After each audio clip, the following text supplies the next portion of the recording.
ఏం మాట్లాడారంటే నా గురించి మాట్లాడుతూ అక్కడ అధికారం లేదు, డబ్బులే ఉన్నాయి, డబ్బుల కోసం పోయాడేమో శైలజనాథ్ అని చెప్పారు మీరు. నేను చాలా బాధపడ్డాను.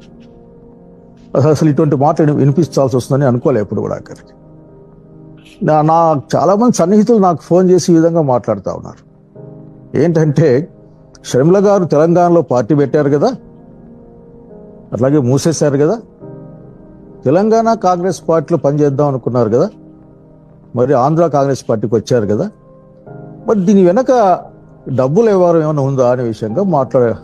ఎందుకంటే మీరు డైరెక్ట్గా డబ్బుల విషయం మాట్లాడారు కాబట్టి నేను ఒక్క మాట చెప్పాలనుకుంటా ఉన్నా. రాజకీయాలంటే డబ్బులు కాదు, రాజకీయాలంటే అధికారం కాదు. రాజకీయం అనేది ఒక ఫిలాసఫీ.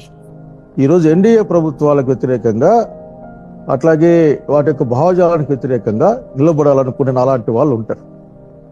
దీన్ని మీరు అసలు మాట్లాడడమే అనవసరం, కానీ మీరు మాట్లాడే ప్రయత్నం చేశారు. అరే మీకు అసలుకి ఈ డబ్బు భాష తప్ప ఇంకో భాష మీకు తెలీదా? ఎప్పుడు మాట్లాడినా డబ్బులు డబ్బులు డబ్బులు అనే మాట్లాడుతూ ఉంటారు. ఇది కరెక్ట్ కాదని నా సలహా. నేనైతే బాధపడ్డాను నేను. కాబట్టి ఈ డబ్బు భాష మానేయమ్మా, అసలు ప్రజల భాష మాట్లాడేది మీరు చేస్తే బాగుంటుంది.